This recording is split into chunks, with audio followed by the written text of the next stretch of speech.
Hello, hello, hello. Happy Thursday, everybody. How are you doing today? So let's see. Yep, it seems like it is all working. All right, so how are you? Okay, today we are talking about the basics of intermittent fasting. And, if you've been with me a while, then you know that, intermittent fasting is one of the things I like to do. And I lost about 40 pounds using intermittent fasting over around a 6-month time frame a few years ago. And then it just wasn't sustainable. I just struggled with keeping it going because there were times that intermittent fasting would just not feel good. It was kind of hard. And I didn't understand why. I mean, most of the time, a lot of the time when I would fast, it would be like, really, really, I felt strong. I felt good. It didn't bother me. I wouldn't have the cravings or any problems, any hunger. I wouldn't have the hangry thing that often happens, right?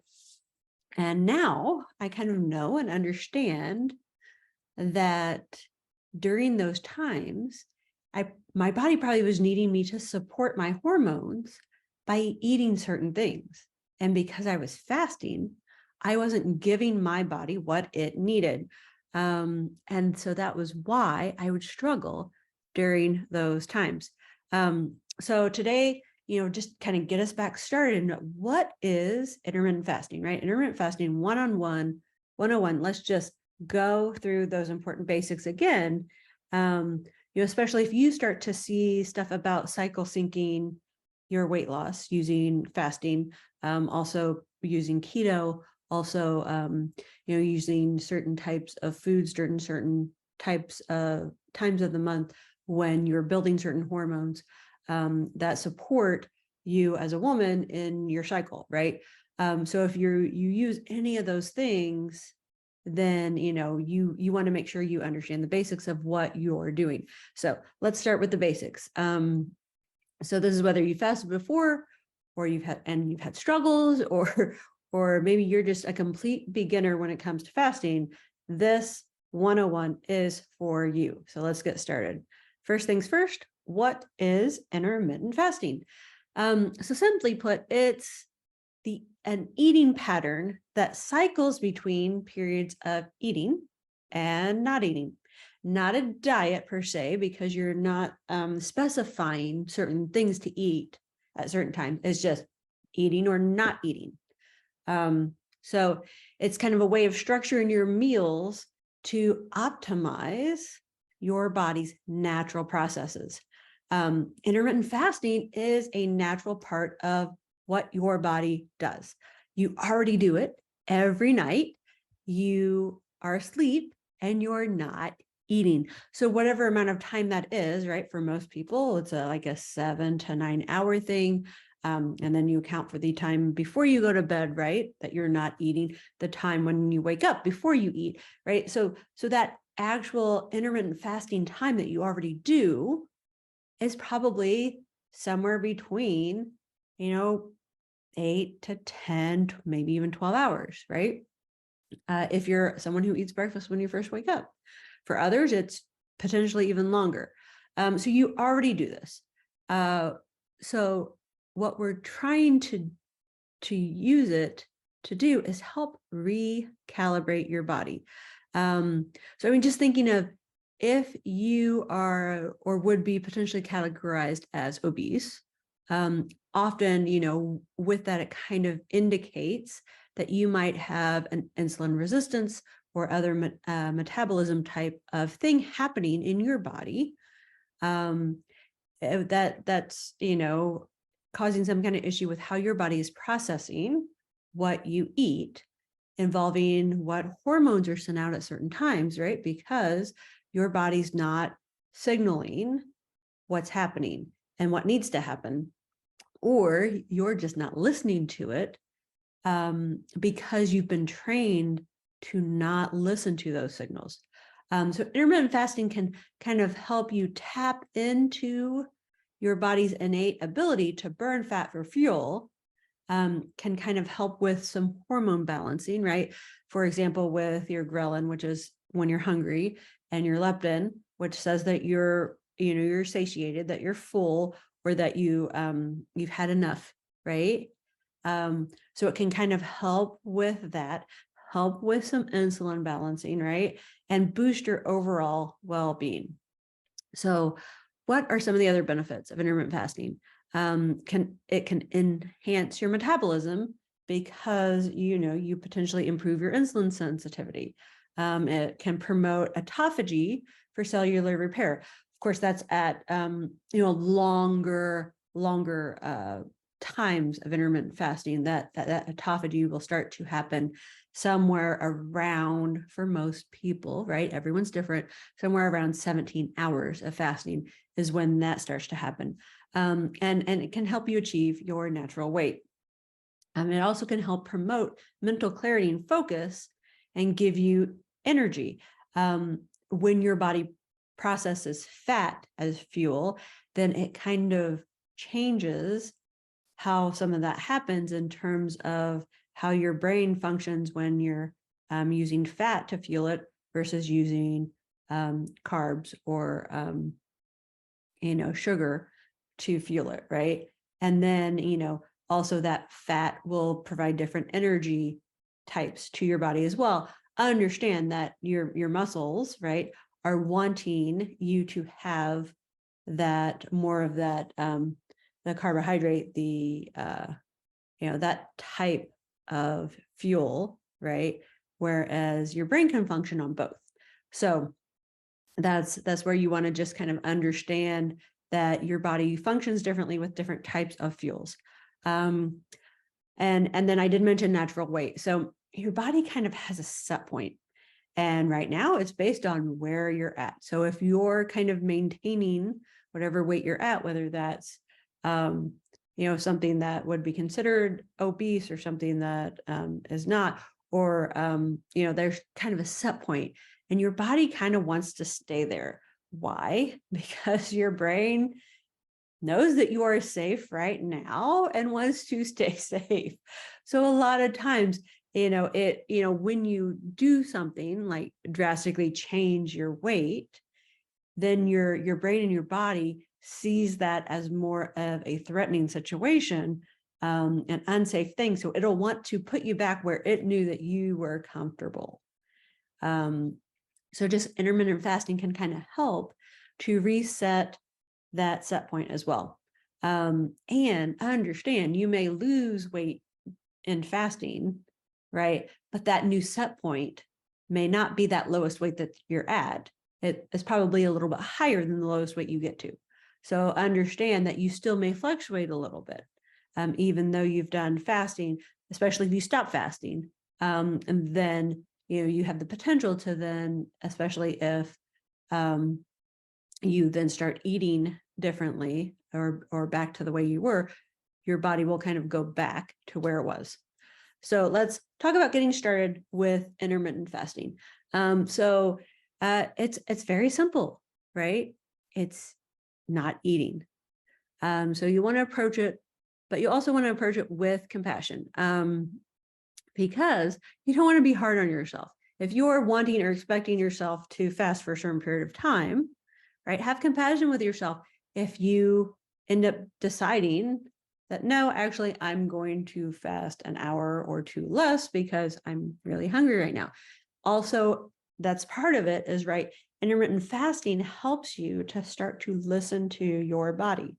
So listen to your body. So the first thing is to start slowly. So especially if you're someone who always eats breakfast the first thing in the morning, then you can start to extend that fasting time by 1 hour, right? So consider if you normally wake up, eat breakfast, say at 6 a.m., wait until 7. And then when that's something that you're fine with, then wait until 8. So kind of aim for at least 12 hours of fasting a night to kind of ease your body into the process. For most people, that is very sustainable to be able to only be eating half of a day, right? So that's something to consider is, can I extend and ensure that I stop eating early enough in the evening? You have your dinner and potentially even have dessert, right? You could stop eating at 8 in the evening and start eating it again at 8 in the morning. And that's the 12 hours, right? So also, I'm been talking about cycle syncing your fasting. So you can cycle sync your fasting. And so there might be a time, right, in cycle syncing in which you might consider going less than 12 hours. And that is if your body is signaling that you are hungry and need something to fuel the production of hormones, right?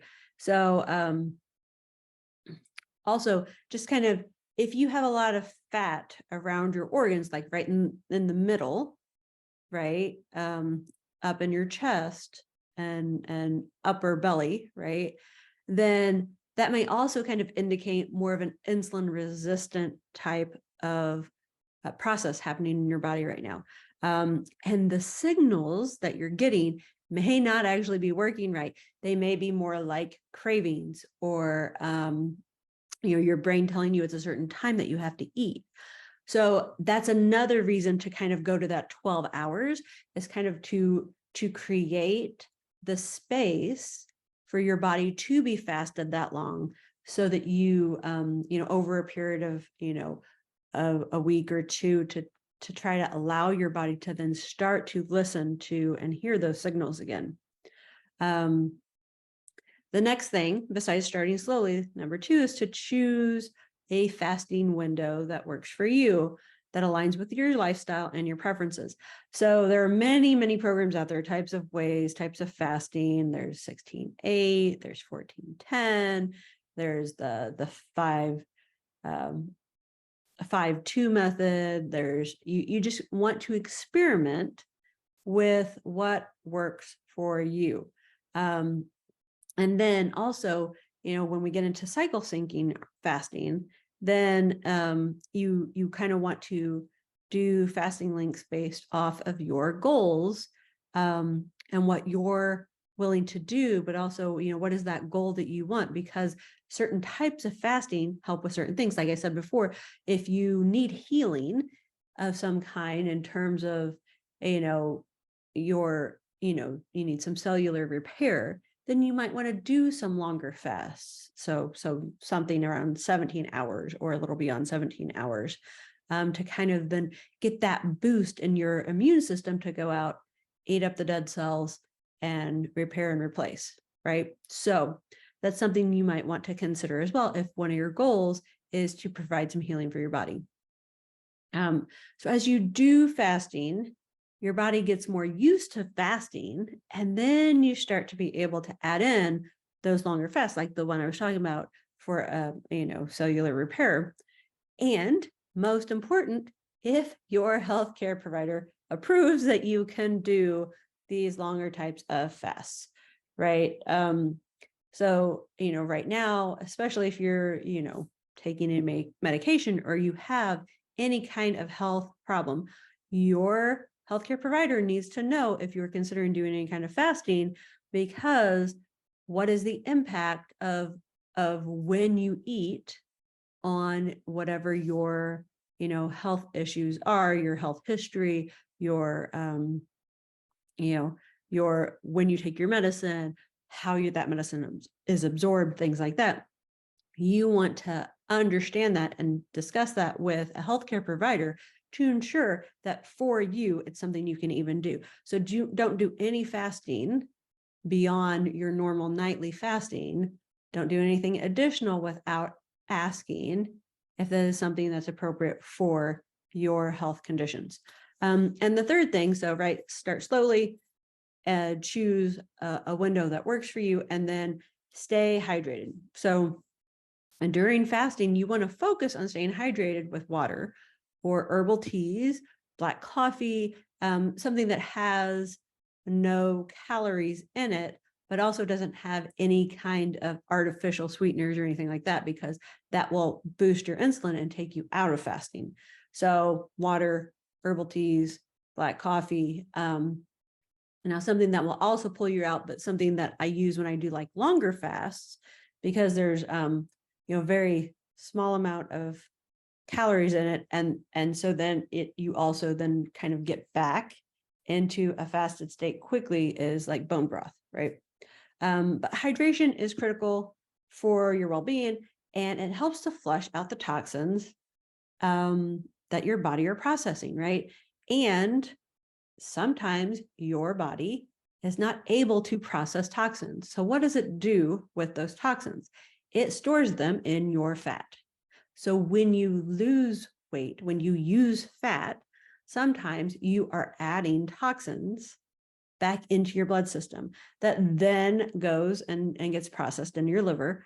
And when you, so when you're losing weight, you also understand that you're putting that extra burden on your liver to process whatever toxins get released, if there were some in the fat that was processed. So just, understand and make sure that you also know that your liver processes alcohol, processes sugars, differently, because those can't be processed in the same way. Certain parts like the fructose in sugars can't be processed the normal way with the insulin coming in, shuttling it to your cells, right? It has to process that part in the liver. So that puts an extra burden. So just kind of understand what's possibly happening with you when that's happening. Okay, so let's go to what are some of the mistakes, common things when you are learning to fast. Number one is overcomplicating it. So it's simple, right? It's choosing a time to not be eating and choosing a time to be eating. It doesn't have to be any more complicated than that. Keep it simple, and also keep it flexible to fit your needs. So you may be thinking, okay, I would like to be doing a 15-hour fast. And then one day you're only doing a 13. Okay. Doesn't have to do anything. Any amount of fasting has those same benefits for your body. You may not get into autophagy, right? But you're getting some of those other benefits of your body starting to understand and learn the signals of hunger and satiation again, because you're spending some time that you're not digesting food. Okay. There's just no have-tos in fasting. You don't have to do it a certain period of time. You don't have to follow a certain method. You can, pick and choose based off the day and time what you're doing, which is also what happens with cycle syncing, right? Is understanding when your hormones are being built and changing. And so when is it actually beneficial to be eating some things versus not be eating? Next is unrealistic expectations. So it's a gradual process, learning how to fast, getting a rhythm that you like, changing up that rhythm based off your cycle. So don't expect immediate results. Give your body time to adjust to this journey of learning to fast. And a lot of times it can take, if you do something like 12, 13 hours, it can be multiple weeks and then you lose a pound. You don't know that you're burning some fat then, but then you do. You may do a 24-hour fast and lose 2 pounds, right? But then the next day, as you drink more fluids and you eat again, you'll gain 1 back, right? But overall, you've used up some fat in that time that you were fasting. So just kind of look at it as an experimentation as to what works well for you and what feels good for you. So, make sure you have expectations that it's a journey and a process, and that if you're looking at the scale for this, that the scale will go up and down and up and down, but overall, it will have a trend that is a decrease of fat in your body. And the third mistake that's very common is not eating nutrient-rich foods. So just because you're fasting doesn't mean you compromise your nutrition. It doesn't mean you go, oh, yeah, I was fasting, so now I'm going to eat a candy bar when I come off of fasting, right? Yes, you can eat a candy bar. You're an adult, you can eat a candy bar, right? But consider, when you're eating it, right? Try to focus on whole nutrient-rich foods during your eating windows that will nourish your body. And, if you are going to have something like sugar, don't do it immediately at the end of your fast, right? Try to have something that's more nutritious. You can even at that point start with a bone broth to kind of have your digestive system, especially if you've done a longer fast, say like a 24-hour fast, you'll want to start with something like that to just kind of allow your digestive system to kind of come back up to play and start to understand food may be coming. And then start with a small amount of something. Usually for me, it's like maybe, a small handful of nuts to just get things started. Some people can't handle nuts or meats and have to start with something maybe like a, piece of cheese, but allow that to go through the digestive process for 30 minutes, an hour before you start to consider something like an actual meal, right? So just kind of ramp back up your digestion. So remember, it's important to talk to your healthcare provider about whether or not intermittent fasting is something that you can do, especially if you take any medications, have any health conditions. It's just extremely important to talk to them about whether or not extending your time of not eating would impact your health condition or when you take medication, right? Or how that medication interacts in your body if you're taking it without food. So just kind of make sure that you are talking to someone who knows your health history, and that would be your healthcare provider. Okay, so there you go. Some of the basics of fasting. And an important thing to note is that your fasting windows will not always look like someone else's fasting windows, because what may work for someone else is not necessarily something that would work for you.